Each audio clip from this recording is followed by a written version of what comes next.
Hey, what's good, y'all? Y'all rocking with the MVP. And again, you know where to find me. I'm doing the innovative twist, and you know they don't miss. Hey, welcome to Talk Ain't Cheap. We put the people on their feet. Hey, don't hate because you can't compete. We got a special guest today. I'm talking about, this is a doctor. Dr. Sandra, Auntie Sam Robertson. Hold on. Get some applause for the people. That's for the people, y'all. You know, we putting up for the P, y'all. That's what it's going to be. So, you know, we got special guests coming through. Like, we do high value talk here. That talk ain't cheap. So, we got a very high value individual here today. So, can you tell people a little bit about yourself? Well, you know, what brings you here today? Okay, hi. I am Dr. Sandra Robertson, and I just thank the MVP for this awesome opportunity. What brought me here today is to discuss my two books that I recently released, and they are called Childhood Scars, Release from Pain to Healing. The book is just powerful. It really brings you through trauma and help you to understand trauma, childhood trauma, and the reason why we behave the way we do. And a lot of childhood trauma started as early as in the womb, when the mother was experiencing some trauma herself, and it was actually transmitted to the fetus. And a lot of people don't know that. So some people say, well, I don't have trauma, but if your mother had trauma, you have trauma. And so anyway, I noticed later in life, after I got my doctorate degree, you would think that behavior was distinct with me, but I noticed that I was edgy and got, angry and agitated a little bit. And, after you've lived a certain amount of time, you should be able to understand and balance behavior. But if you have never healed from your childhood scars, and not knowing that you have a childhood scar, then that is something that I discovered when I had a meeting with a contractor, and our secretary heard me talking and walked by and came into my office and interrupted the conversation. And I put the contractor on mute, trying to explain to her. She didn't want to hear it. And so I just got off the phone with the contractor, and she and I went at it. Now, really, she was wrong to walk in my office, interrupt the conversation, but I could have handled that differently. And so as I was leaving, she came back by my office to apologize and tell me that her behavior was inappropriate. But at that time, I wasn't having it. I was really upset. And as I reached my car to put my things in, one of my colleagues walked up and she said, Dr. Robertson, what in the world happened? We can hear you all over the building. But she didn't say anything about anybody else. They heard my voice. And I, of course, deflated, the conversation and just said it was some, misunderstanding, and got in my car. But as I got in my car, I started thinking, what is it that I'm overreacting? Well, one of the things is that I did not like her not allowing me to be able to, I would say, I don't want to use the word defend, but clarify the conversation. And, just to let her understand why I was talking to the contractor, because the vice president did say that she didn't want us talking, but I had already gotten permission to talk to him, and she didn't know that. And then the second thing is, not only did she not want to hear my explanation, she started screaming at me as well. And those are two triggers that I found out later that really resonated all the way back to when I was a child, when my mom would not listen to what I had to say. So she accused me of something, she wouldn't let me explain. And she often hollered at us kids to get our attention, which I think hollering at a child is just so demeaning. So way back then, and here I am, 60 years old. You would think that by now, it's 60 plus. I'm not going to go how much plus, but... don't worry about them numbers, y'all. You can't tell. It's all good. But I realized that, here it is at this advanced age, I'm still reacting to childhood trauma. And so recently retired, and my son said, well, Mom, what are you going to do with the rest of your life? And I'm like, I don't know. He said, well, you talked a little bit about writing books. Why don't you do that? And that's exactly what I did. So Wow. childhood scars is actually birthed from that experience. And it has some awesome topics in here. It's just not about trauma, the whole thing, but it is a real life awakening. If you don't mind, can I share a few? Oh yeah, please, yes. Okay, in the book it talks about causes of certain childhood scars because everyone does not have the same childhood scar. It also talks about childhood scars effect on planned and unplanned pregnancies. So everyone think that if the pregnancy is unplanned, of course you're going to have trauma, but you do have trauma in unplanned pregnancies as well. And then it talks about the emotional impact of trauma on the pregnant mother. And when a woman is pregnant, we really need to make sure that she has a community of supporting people to help her through the process. Because we did not know, and I didn't know when I was pregnant with my son Greg, that my emotions affect my child. And my child is innocent and come into the world with my emotions that I experienced years ago when I was carrying him. Wow. And also how childhood scars really affect early brain development. The forbidden voice, parentification, the deception of illusion, disillusionments, and self-identity. Everything we learn is all an illusion. As you grow and develop into the oneness of yourself, then you find yourself. Yeah. So everything that you've learned, you have learned from a model behavior, from someone else's behavior. The psychological effects of pain and suffering. Really, suffering is a psychological mental disorder. You choose to suffer, but pain is something that you don't choose. That is something that is actually inflicted into the body. But how long the pain resonates, how long you carry the pain is what we call suffering. And so that's your determination. Wow. In the book, it talks a lot about that. Drown out the noise. You have so many noises from childhood scars that is just saying you're useless, you're worthless, and all of the names that you've heard people say to you over the years. This really tells you how to drown out that noise. And when you snooze, you lose. You have to read this chapter. I'm just going to buy the book and read it, and I'll tell you how you can do that. It's available on Amazon, y'all. Amazon, childhood scars, release from pain to healing. I have to pause right here. And it's on Amazon. It's on AuntieSand.com. You can cash at me, and I will send you an my secretary will send you an autographed copy. Every household have to have the book and the workbook. Let me give you a few more, and then I'll answer some of your questions. Oh, yeah. Generational scar trauma. Because guess what? The family, everyone has a certain distinctness about that family. You hear some people say, oh, they crazy people. All of them crazy. Or you hear some people say, they all talk loud. Or you hear some people say, well, they all had babies before they were married. So it is a distinctness there. Unspoken attachments. Everyone said, well, I'm in love. A lot of times, and I'm going to say more than 90%, it's not love, it's an attachment. Yeah. So you think you're in love when it's an attachment. Love is a reciprocal thing. And when I give to you, you give equally to me. When I love you, you love equally to me. I don't have to ask you, do you love me? I already know you love me. You already have shown me that. And I have communicated that to you. Love is the easiest thing in the world with two people to share. It's the hardest when two people don't share the same love. Ooh. And I had to learn that I can be in love with you, but that doesn't necessarily mean you're in love with me. Ooh, get a little. That was a bar right there. Get the book. Yikes. It also talks about relationships, and I'm also writing a book all about relationships. And depression is a misunderstanding of feelings. You know what? Every day we wake up, it should be a great day. But what happens is we bring the troubles of yesterday in today, and we just carry yesterday and the day before and the day before. Yeah. So every day you should wake up and embrace the day, because this is the day to be able to explore, to and to just enjoy it and to live in this day. And being selfish is a good thing.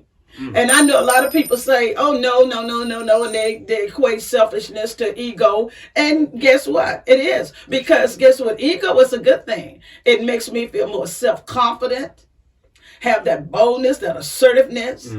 And so selfishness is when I take care of myself, MVP. I take care of myself. And when I take care of myself, then I can help you. But I can't help you if I haven't taken care of myself. That's right. And so I talk a little bit about that. Also, release from mental imprisonment.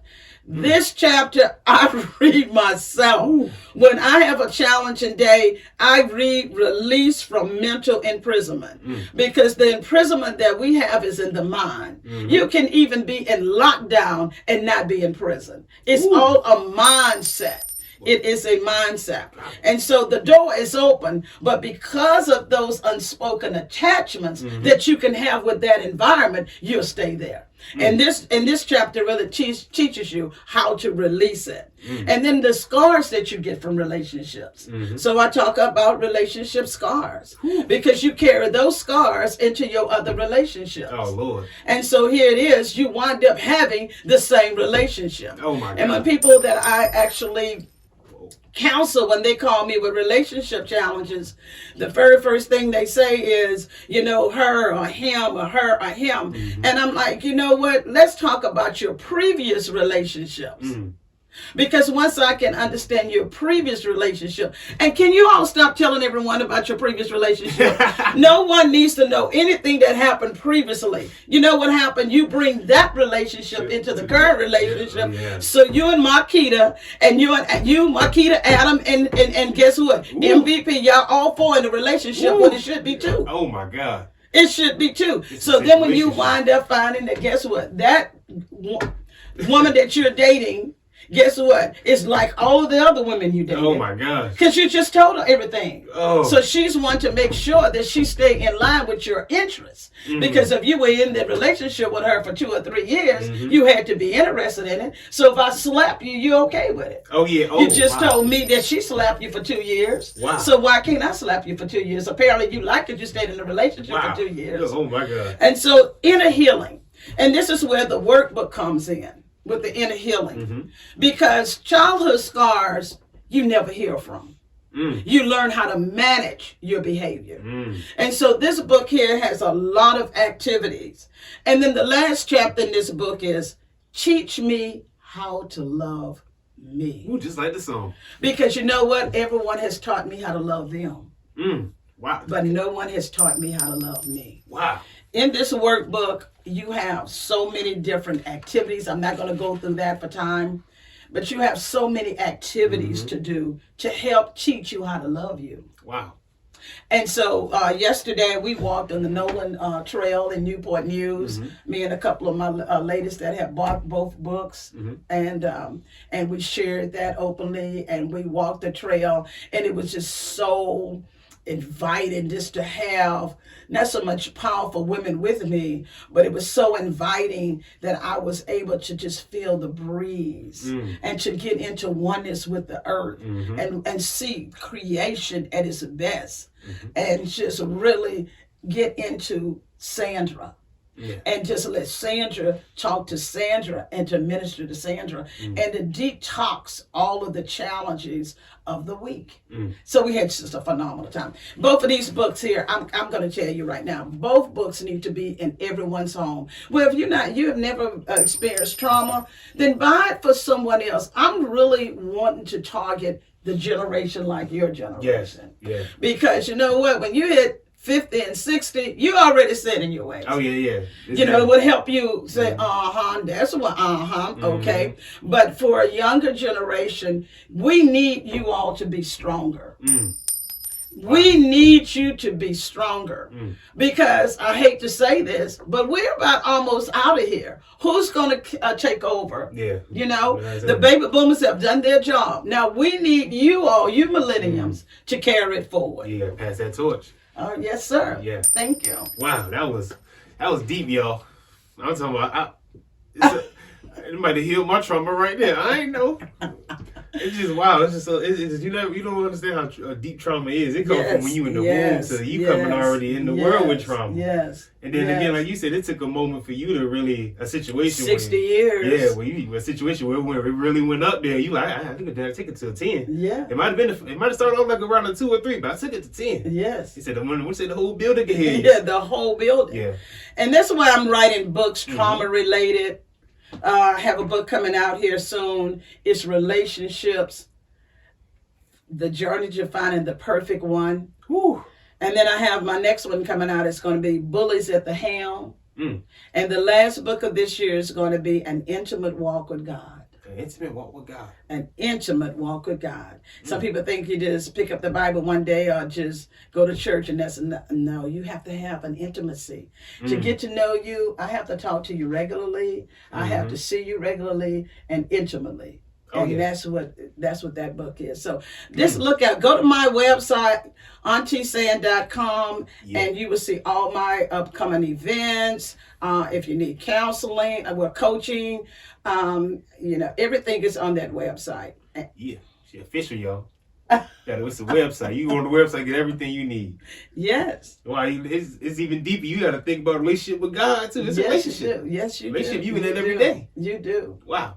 And like you said, the childhood scars affect your relationships as well. You dating the same person. You dating the same person. Well, that one really hit me. You dating the same person. That was really. And the thing about it is, you start off talking about your previous relationship. Yeah, that's how I talk. And that's the worst thing you can do. Wow. Can I say something too? A lot of times when you feel that your girlfriend and your guy and your best friend have hooked up together.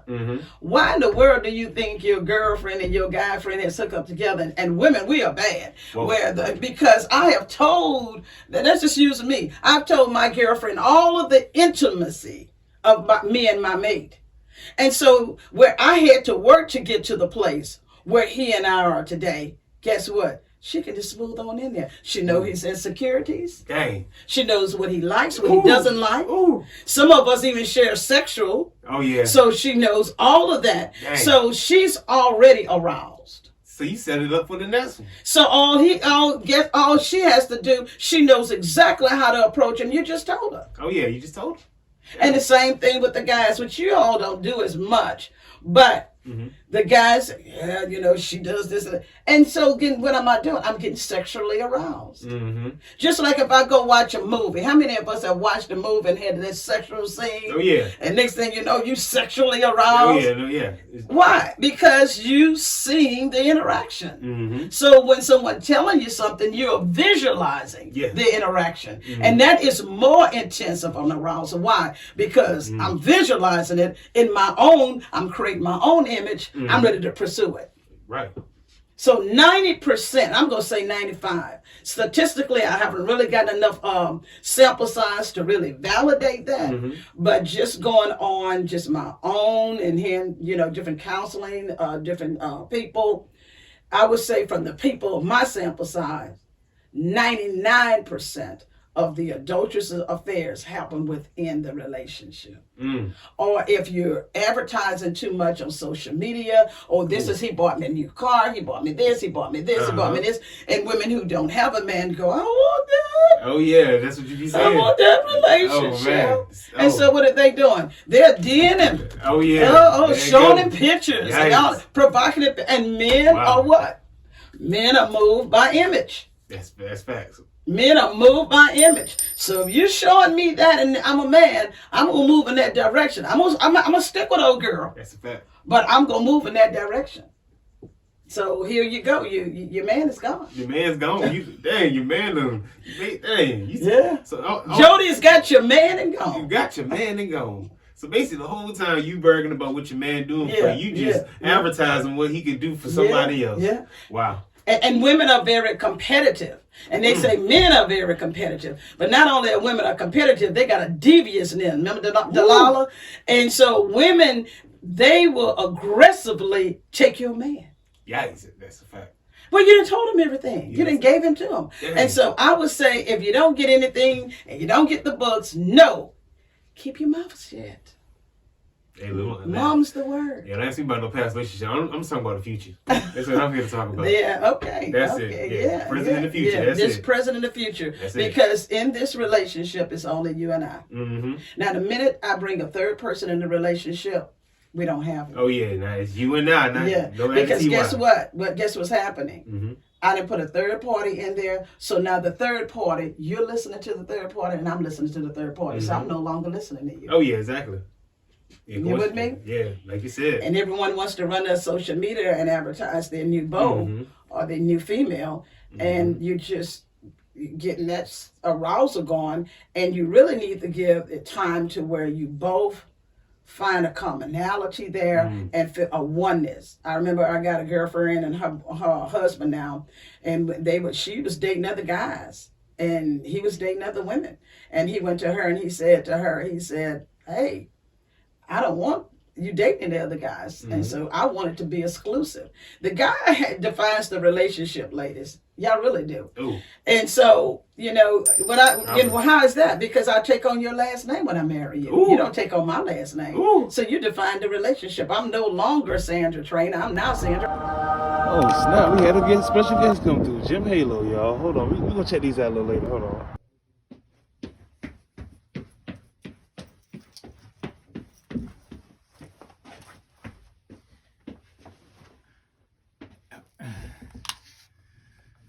It was good, Jay. I'm rocking with the MVP. And again, you know where to find me. I'm doing the Innovative Swiss, and you know they can't miss.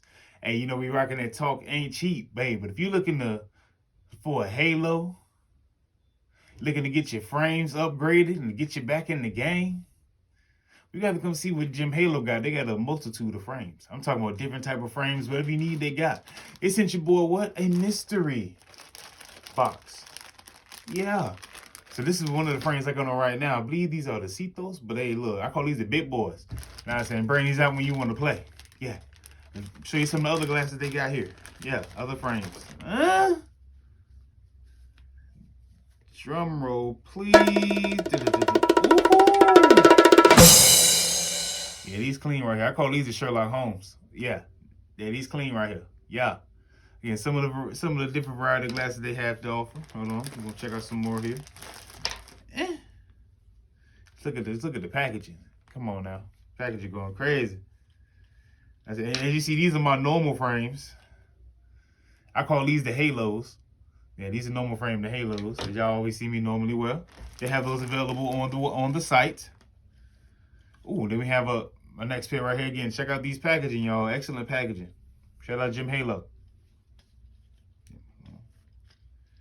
These right here, I call these the daddies. These the daddy joints. The little Nas joints, the bellies. These the bellies. Yeah. These is tough. These are like my Detroit player type vibes. Know what I'm saying? If these were dark, they'd be some buffs. There might be clear buffs on the low. But yeah, y'all look. Check out Jim Halo, y'all. Hey, they come on now. They got what you need. Hey, you need to lock in. They don't tweak out.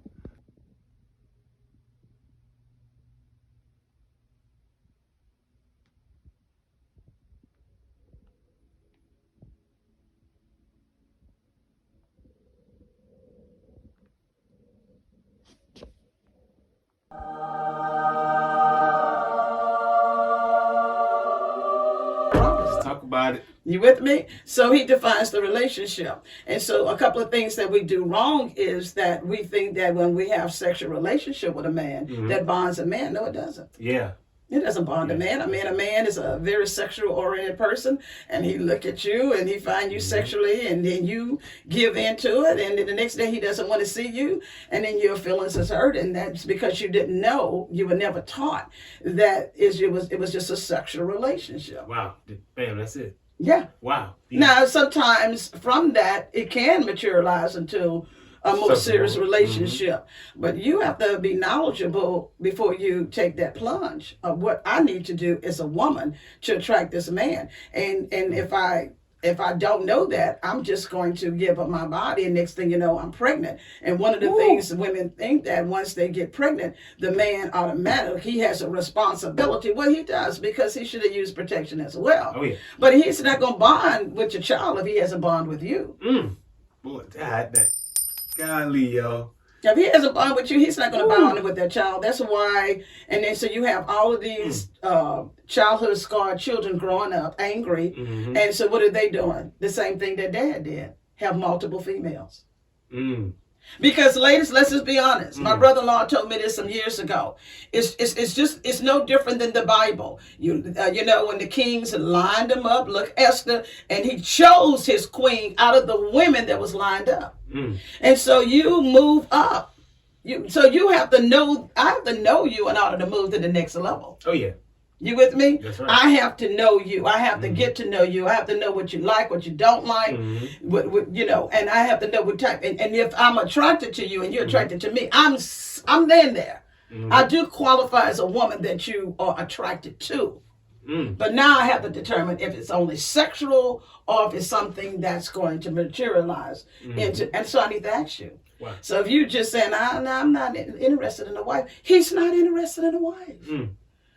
I'm just dating. He's only dating. One thing about you guys, y'all honest. Y'all will tell the truth. Yeah, that's true. We will say this, and I'm guilty. Well, right now. But I'm going to cook for him. I'm going to clean. I'm going to do all these wife chores. And then you turn around and marry somebody else. Ooh, that one. Yeah, that's the one right there. That one be. Oh my God. Why? Because you done put in his mind that he wasn't thinking about marriage, but you have given him the qualities of a woman that he would like to marry. But when y'all came into the relationship, that wasn't what he came into the relationship for. He only came into the relationship just so you two, just to be in a relationship. Yeah. You know, so when men are just dating, they're just dating. Now, if you decide to want to take it to the next level about having a baby or taking on, you know, more responsibilities, and the guy is actually demanding at the time or need at the time, then you're just going to be dating for 20 plus years. So you have to know your man. You have to know which the formation of the relationship. The relationship book is going to cover a lot of that. But you know, all of this stems from childhood scars. We need that. Oh my, that's why relationships so toxic, because we don't. Yeah, no, who told you? Nobody told you. And I'm your auntie now. Come on now. And I am auntie saying, and I'm going to tell you everything that your mama and your daddy, and apparently your aunts didn't tell you. Hey, I'm the aunt that's going to be real and tell you. Because we have some good guys, some good quality guys. And we got some phenomenal women. We just don't know our roles. Yeah, this is what's missing these days. We don't have nobody to give us this information. I'm going to give it to you. You know how it used to be? You got the OGs that you can go to for information. They're going to get to you straight. Yes. Nobody gets to you straight these days, but except a few. I will give it to you straight. I think that's what have gotten me in trouble because I'm a very direct person. And I'm direct because all this fluff doesn't. No, I'm going to tell you the truth. If you call me and you want consultation and you want me to coach you, I'm going to tell you the truth. A lot of the coaching, and I'm not knocking anyone, it's just common sense. And actually knowing your mate. If I'm going into a relationship with you and that's all you want is just to date me, you're not only dating me, you're in the dating process, which is healthy. And so we think that, okay, let's just look at my first boyfriend, who I was about, 16 years old. I didn't marry him. And he didn't marry me. And so he was just dating me. So why is it when a person is 40 or 50 years old and they're dating, he has to marry me? And if he's with somebody else, then he's wrong. He's doing me dirty. How's he doing you dirty? Everyone think that because you're 16 to 25 that it's okay to be in the dating. Men date, they get divorced, or some men date throughout their lives. Not everybody wants to be married. So if I want to be married, MVP, and you don't, then I'm just wasting my time. Who's wasting their time? I am. You're getting your needs met. Wow. So that's why these a lot of marriages, they always get divorced, because they're being forced together. They're forced together because at that point here it is, because men want, and what I found out about my son and my son's friends is men get to a point in life where they want a wife. Yeah. And when they get to that point in life that they're not, so here they are, 35. You done dated all these women, you don't want a wife? No. So, and some men can be 23, 21 or whatever. It's no time limit. They have to come to the maturity state within them that I am ready for a wife. Most of the time men, and 95% of the time men are ready for a wife when they are financially stable. Oh yeah, that's a fact. Because they know that they have to support that woman. Woo! It's a lot. And if they not, and you push them, then you're going to get a man that's going to be pulled back, fall insecure, and you're going to wind up being taken on the male role. Because now you're ready for marriage. So you got your career, you got your money together, Yep. but he's not quite there yet. So he's going to pull back and let you be the man. And I'm going to tell you where I made my mistake in my marriage is being successful with my career, but taking on more of a male role. Because it comes to a time in life as a female, I want my man to lead. But if and you know who lead? The one with the money. One with the money. The one with the money one with the leads. money. And so we come into relationships for need fulfillment. No one comes in a relationship just to come in a relationship. I need something from you if Oh, I'm yeah, in a you need relationship. something. I need something. Oh yeah. And so Got let's it. make sure that what I need, you fulfilling it. What you need, I'm fulfilling. Because what happens is I'm ready to get married. He's not. So I'm going to do everything like a wife because I'm going to make you marry me. Woo! And no, he's not. No, he's not. Dang, you can't force it. No, if he's not ready, he's not going to marry you. But when he's ready, he's going to move heaven and hell to convince you to be his wife. And if he's not moving heaven and hell to convince you to be his wife, you're not his wife. If he's dating multiple females, he's in the dating. He's in the dating, and I want to say scene, but he's dating. That's what it is. He's just dating multiple women. And we say he's a dog. Why is he a dog? Because he chooses to date multiple women, and you're one of the women he's dating. Wow. So why are you all not dating? Because they, oh, she's a whore and this, that, and the other. No, you're not. You're dating. You dating. It's not just men dating and we have to just be the only one. No, if he's dating, just like I said, my friend, she continued to keep dating. And he was dating, and he was like, I don't want her with nobody else. That's when he knew she was his wife. I don't want her with nobody Right else. there. That's when they click right there. That's right. Yeah, it's going to hit you. That's right. It's going to hit you. Yeah, you started, like you said, because if you both dating works both ways. That's right. That's where the block comes from. That's right. Because you think just because the man can date and the women just supposed to, she can't. Because that's how we were taught. That's how it was taught. Oh, you're a loose woman. You got more than one man. Oh, she's having sex with all these men. You do whatever you want with your body. That's your body. That's your body. No one should criticize you. No one should judge you. That's your body. And you have different values and standards. That's you. No one should ever judge you. But if you keep your mouth closed and don't tell anyone everything and advertise it all on Facebook, then no one would know if you're dating more than one guy. Hello. But if you're dating more than one guy, what's wrong with that? They're dating more than one woman. That's a fact. So he's dating, I'm dating. Everybody just be the phase they in, like you That's said. right. That's right. But I do remember one thing you did state that really, really clicked with me when you said that your son asked you, "What are you gonna do?" Yeah. And you said, "You know what? What you gonna do now? I'm gonna do a book." Yeah. Right. Can you talk about a little bit about that? Because somebody, a lot of people try to give people a spot, but sometimes they don't listen. Sometimes that fear come in. Yeah. Well, you can be financially secure because, I have been blessed financially. I've gotten every degree, the highest degree, MBA, Doctor now. MBA with 2 specializations. Every degree that I got the highest degree that you can get. And so academically and financially, I did very well for myself. But I noticed that I was kind of gone into a slump. I was on watching a lot of different movies at night on YouTube and everything, and waking up at 3 and 4 o'clock in the afternoon. And my son wasn't used to that. He was used to this innovative, creative woman, this take charge woman. And he said, he had mentioned it one time before and everything, and then he just said, "Mom, what are you doing?" Ooh, wake him up. And I'm like, "What?" Oh, "Mom, you're watching movies all night long, and this ain't you." He said, "I thought you said you were going to write. Start writing a book." I want to tell a little boy something. Oh, yeah. But I got in my car, and it was that moment. And I will be honest with you, a little stubbornness. I'm the mama here. Oh, yeah.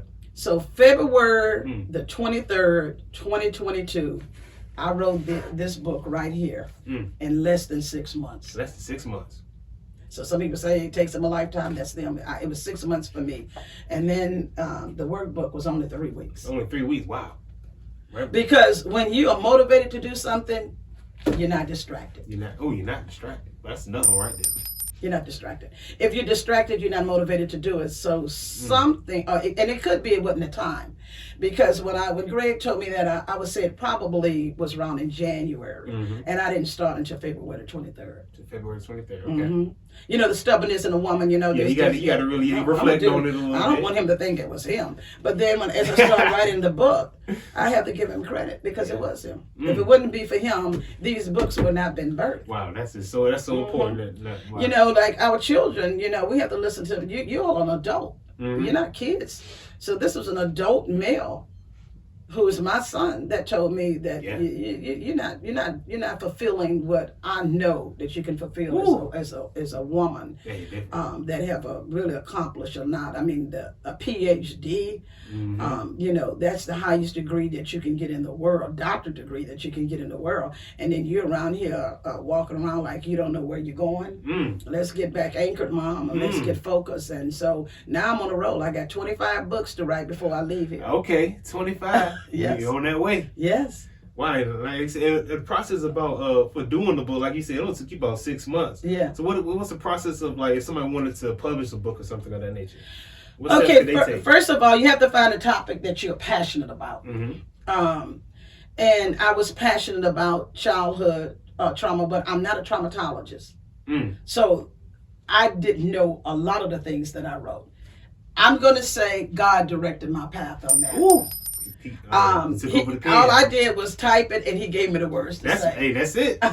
So to make sure, if you want to write your book, it has to be something that you're passionate about, and it has to be something that someone wants to hear. You know, some of my friends said, I thought we was going to find out a lot about your trauma and how your mama did and this, that, and the other. Who cares to hear that my mama screamed at me every day? Because their mama might have screamed at them every day and it didn't do anything to them. So find something to write about that the world need, and that's what I learned pursuing my doctorate degree. I remember my dissertation chair said to me, "Who cares? Who cares?" And if I cannot identify where I care about this particular topic, I'm not interested.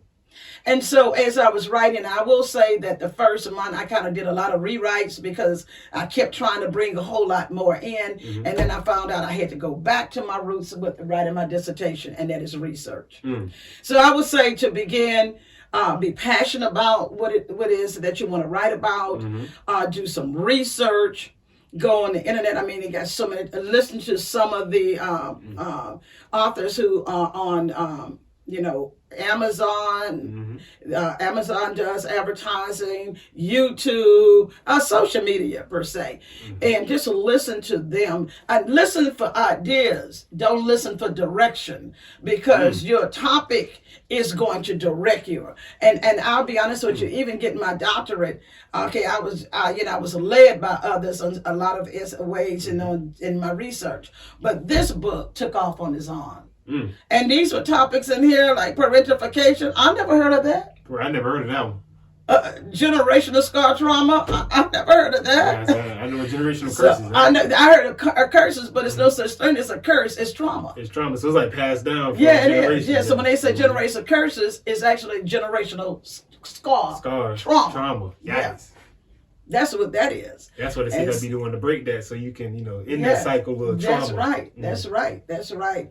And so I want to read the last little part of chapter 8. Please. Can we get a little snippet? Look, y'all got about the rest. You get a little snippet, though. I'm going to give you a snippet because my girlfriend, I did a retreat, and she said to me, I need something to end this retreat, and I wanted to really impact the women. And I said, okay. And I just turned to chapter 8, page 58, and it reads, we have suppressed those emotions and start acting them out aggressively in adulthood. We no longer have pacification as in childhood to soothe our comfort needs. We enter adulthood still harboring a need to confront those who abused us as kids. And when those people are no longer around, we take it out in other relationships. We have spent countless years suffering through the trauma of the past. We suffer because we have become controlled by the early years of our lives, too loyal to the suffering, too passive to the lessons taught, that we refuse to free ourselves of those painful years. They have become our identity. We refuse to see that through those challenges, we have evolved and become leaders, survivors, great partners, awesome parents. Or am I dreaming of a you haven't discovered? Ooh.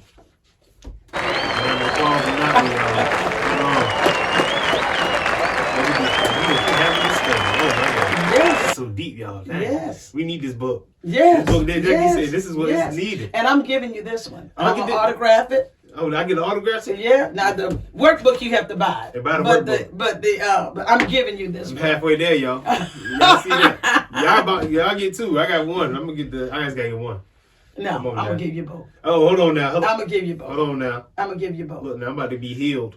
I'm gonna give you both. Yeah. And what I want you to do is to pass it on after you read it to someone else. But I'm giving it to MVP now. Oh, You all can purchase this book right now today on auntiesand.com, which will take you directly to Amazon, or you can actually Cash App me at $Sandra G. Robertson. And I will autograph the book and my secretary will mail it out to you. So you're going to have to email me as well. And my email address is sandrob3@verizon.net. Again, sandrob3@verizon.net. And so I'm going to tell you right now, this book will heal you. These books will heal you. You need both, because when I'm in chapter 1, I need to do the chapter 1 activities. So these books will heal you. And I wish you all much success, because you know what? We perish for a lack of knowledge. It's time for your generation yeah. to take charge. Ooh, that was, To take charge. We baby boomers, we have done a little injustice there. We have created phenomenal people, but we they are very insecure because they have a lack of knowledge. lack of knowledge. Wow. And so this book is the start. So again, you got it. Come on, now. Thank you so much. I Thank needed that. you. I was about to Thank just be you. looking at this And video. I like, get a little- pen here and I got- autograph them before I head out today. Oh my And God. I thank you, because I wanted to reach the younger generation. You are the ones that these books really, really is designed for. I wrote for. And so Wow. by all means, get them into your households. Please. And let's start the healing process. And the workbook will really help you in the healing process. Yeah, we gotta do some real healing, y'all. Yes. Real healing. Yes. Real steps to get there. Yes. Yes. Healing is a process, though. Yes. It ain't overnight. No, it's not. You know, No. if you got a scar, you had to heal to That's get there. right. That's Come on right. now. But you notice too that scar still leaves a mark. So leave that mark. So, and you can be 190 years old still having that mark. Why? It reminds you of where that scar come from. Ooh, that's another one, y'all. That's right. Good Lord. Like I said, y'all, here Talking Cheetah, we do high value talking. We definitely had a high value experience today. I'm talking about we found out some things that we needed to know. I'm talking relationship trauma, from childhood trauma, generational trauma, and ways to heal from that. That's Take right. steps to get out of that. That's right. Because you can't do that. Now, I don't want you to get clouded and think you can't. As she stated, suffering is a choice. That's right. It's a choice. That's You right. can choose not to suffer, y'all. That's right. Wow. And, just in closing, anything else you might want to say to the people in a final message? The final message is, get these books in your home, and your children, if you have grandchildren, anyone that is, and people ask me all the time, at what age should you introduce these books? And I'm going to say at the maturity age. Maturity age. Kids are maturing earlier, and so I don't want to give a definite time, but I'm going to say this: a child that is 18 years old that don't have these books is a little bit too late. A little bit too late, yeah. You need to get them into It's gifts. We give, we give all these gifts. I love the designer things too, so I'm not gonna sit up here and say I don't. But this is the best designer gift that you can give someone, and that's a gift of knowledge. Gift of knowledge. That's the best thing we can pass on. That's is knowledge. right. That's the best investment. That's best investment. Like you said, but at least lack of knowledge, that's what people perish. That's what you perish. That's what we got. So come on, ain't no excuses, y'all. Knowledge That's right here. That's right. All right. So like I said again, y'all, look, talk ain't cheap. Look, we appreciate y'all. Again, we had a great Miss Dr. Sandra, Auntie Sam Robinson. She our auntie now, y'all. I'm y'all aunt. She's auntie now, y'all. She Yes, gave us that yes, talk. Yes. I needed that. You get that talk, you just like, I got you, auntie. I'm gonna go do it. I got you. Yeah. Well, the book is a reminder. So, Yeah, definitely a reminder. Yeah. So again, y'all, if y'all know the words said with me, y'all, hey, stay blessed, don't stress, and God will handle the rest, y'all. Yes, He will. Until next time, thank you. Thank you. Hey.